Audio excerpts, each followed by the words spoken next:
Welcome to রতিস home kitchen. বছরের এই সময়টা বাজারে প্রচুর পরিমাণে তরমুজ পাওয়া যায়, আর তরমুজ ছোট থেকে বড় সকলেরই খুব পছন্দের। আজ আমি শেয়ার করব তরমুজ দিয়ে বানানো একটা ললি আইসক্রিম। এই আইসক্রিমটা দেখতে যতটা সুন্দর, খেতেও কিন্তু ততটাই হেলদি। আইসক্রিম মোল্ড ছাড়া কিভাবে খুব সহজেই এই আইসক্রিমটি বানানো যায় সেটাও আজ আমি দেখাবো। চলুন তাহলে শুরু করা যাক আজকের রেসিপি। প্রথমে এখানে আমি তরমুজ নিয়েছি। তরমুজের লাল অংশটা আমি ছাড়িয়ে রেখেছি এবং এরকম ছোট ছোট পিস করে রেখেছি। এবার একটা মিক্সিং জার নেব। জারের মধ্যে তরমুজের টুকরোগুলোকে নিয়ে নিচ্ছি।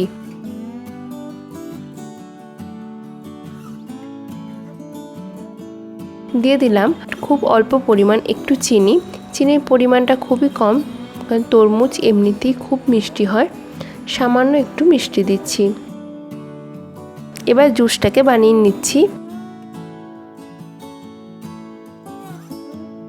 এবার একটা ছাঁকনির মধ্যে জুসটাকে ঢেলে দিলাম। এবার খুব ভালো করে এটাকে ছেঁকে নেব, যাতে কোনো রকম তরমুজের কোনো দানা না ভেতরে থাকে, তাহলে মুখে ঠিকলে ভালো লাগবে না।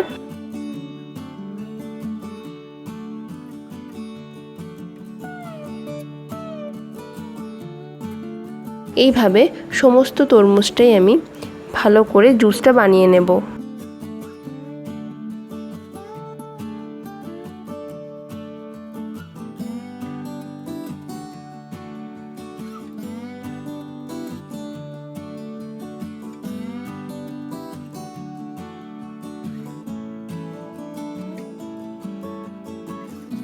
সমস্ত তরমুজটাই জুসটা বানিয়ে নিতে হবে।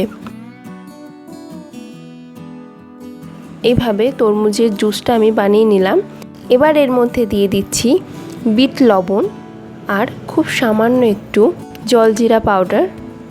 আপনারা যদি চান তাহলে এখানে কিন্তু চাট মশলাও খুব সামান্য একটু ব্যবহার করতে পারেন, তাহলে এর টেস্টটা কিন্তু খুব সুন্দর আসবে। আর দিয়ে দেব একটু লেবুর রস। এবার একবার মিশিয়ে নিচ্ছি।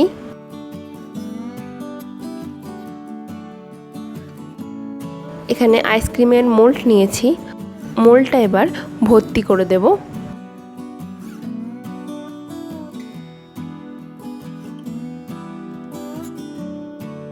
সমস্ত জুসটাকে ঢেলে দিচ্ছি।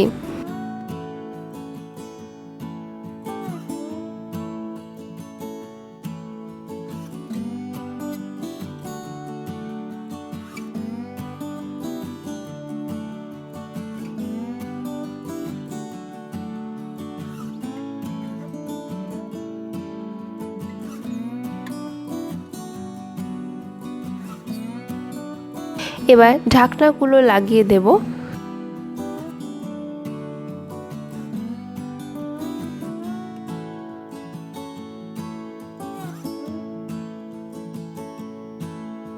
আইসক্রিম বসানোর জন্য একদম রেডি হয়ে গেছে।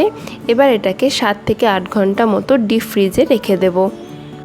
এবার এটাকে ডিপ ফ্রিজে বসিয়ে দিয়ে, এরকম মোল্ড যদি বাড়িতে না থাকে তাহলে কিভাবে আমরা এই আইসক্রিমটি বানাবো সেটা আমি দেখিয়ে দিচ্ছি। এখানে নিয়েছি কফি কাপ, ছোট যে কাগজের কফি কাপ পাওয়া যায় সেই কাপগুলো এখানে ব্যবহার করছি। আর নিয়েছি কিছু আইসক্রিমের স্টিক। এবার এই কাপের মধ্যে জুসটাকে ঢেলে দিচ্ছি।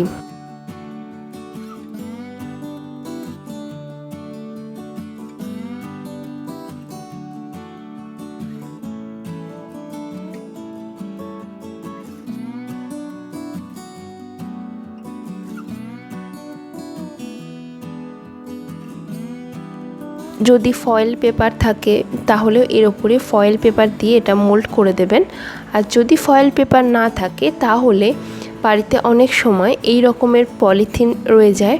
সেই পলিথিনটা সমান করে ছোট ছোট করে কাপের সাইজে কেটে নিচ্ছি। আর নিয়েছি এখানে কিছু গার্ডার।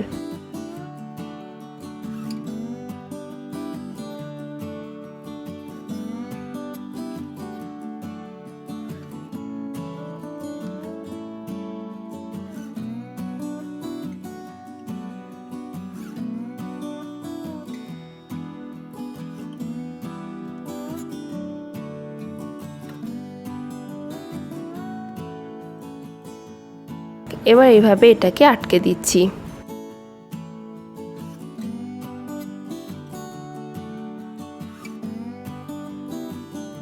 এইভাবে সমস্ত কাপগুলোকে আমি লাগিয়ে নেব।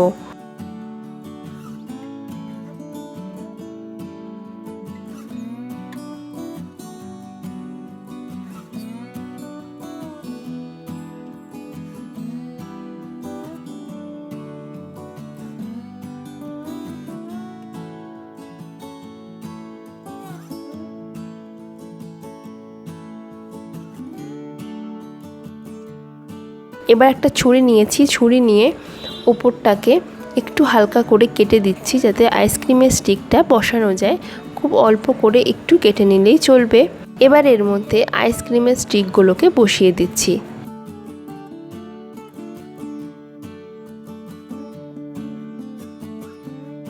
এটা একদম রেডি হয়ে গেল। এবার এটাকে ডিপ ফ্রিজে রাখলেই আইসক্রিমটি তৈরি হয়ে যাবে। 7 থেকে 8 ঘন্টা পর আমি এটা ফ্রিজ থেকে বার করে দেখাচ্ছি। আইসক্রিমটি কেমন তৈরি হয়েছে আমি এবার খুলে দেখিয়ে দিচ্ছি।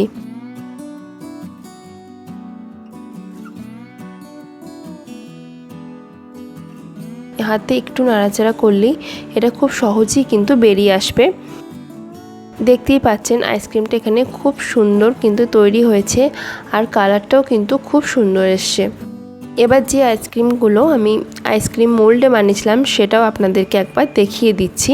এখানে একটা বাটি নিয়েছি, বাটির মধ্যে একটু জল নিয়েছি। এবার আইসক্রিমের যে মোল্ডটা সেটা এর মধ্যে বসিয়ে দেব, তাহলে আইসক্রিমটা খুব সহজেই বেরিয়ে আসবে।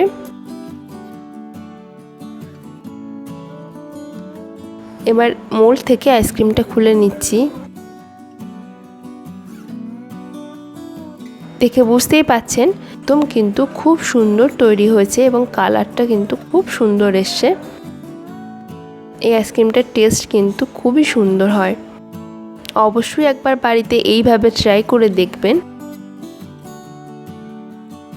আমার রেসিপিটি যদি আপনাদের ভালো লেগে থাকে তাহলে অবশ্যই আমার চ্যানেলটাকে সাবস্ক্রাইব করবেন, ভিডিওটিকে একটি লাইক করবেন এবং পাশে থাকা বেল আইকনটা অবশ্যই প্রেস করবেন নিত্য নতুন রেসিপির আপডেট পাওয়ার জন্য।